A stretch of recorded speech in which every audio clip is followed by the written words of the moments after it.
Women's 24 चॅनलमध्ये आपलं स्वागत आहे। अमरावतीच्या हृदयस्थानी वसलेलं नेहरू मैदान पुन्हा एकदा चर्चेत। हे मैदान फक्त खेळाचं ठिकाण नाही, तर स्वातंत्र्य संग्रामाच्या इतिहासाचा साक्षीदार आहे। नेताजी सुभाषचंद्र बोस यांच्यासह अनेक स्वातंत्र्य सैनिकांनी याच मैदानावरून स्वदेशी चळवळीला चेतना दिली। याच मातीतून अंबानगरीच्या सांस्कृतिक आणि ऐतिहासिक अभिमानाची पाडेमुडे रुजली आहे। आता या वारशाला जपण्यासाठी अमरावतीकरांनी कंबर कसली आहे। नेहरू मैदानावर कोणत्याही व्यावसायिक हालचालींना परवानगी देऊ नये अशी जोरदार मागणी नागरिकांनी केली आहे। हा ठराव स्थानिक अधिकाऱ्यांना निवेदनाद्वारे सादर केला जाणार आहे, जेणेकरून या ऐतिहासिक स्थळाचं पावित्र्य अबाधित राहील। या मैदानाचा सांस्कृतिक ठेवा पुढच्या पिढ्यांपर्यंत जसाच्या तसा पोहोचवावा असा संकल्प यावेळी व्यक्त झाला। नेहरू मैदानाच्या संरक्षणेतून अमरावतीच्या गौरवशाली इतिहासाला नवा उजाळा मिळणार आहे।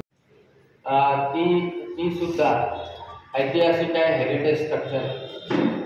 परंतु काही कालच्या वर्तमानपत्रामध्ये मी ज्या बातम्या वाचल्या त्यामध्ये मनपा आयुक्त आणि काही लोकप्रतिनिधीच्या माध्यमातून असं ऐकण्यात आलं की अमरावतीच्या विकासाकरता त्या नेहरू मैदानच्या ठिकाणी अमरावती महानगरपालिकेची नवीन इमारत बांधायची आणि अमरावती महानगरपालिकेच्या ठिकाणी कमर्शियल कॉम्प्लेक्स करायचं।